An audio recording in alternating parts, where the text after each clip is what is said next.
gente, vamos ver top 10 de cachorritos. Ah, esse daqui é bonitinho. Vou colocar acho que em quinto. Ah, também quarto. Ah, gostei. Nossa, esse aqui eu adoro.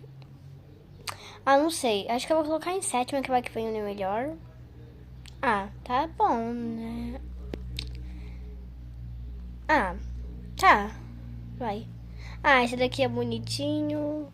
Ah, gostei. Esse daqui em primeiro. Agora vamos ver qual vai em décima. Ah, não. Esse daqui até que é bonitinho.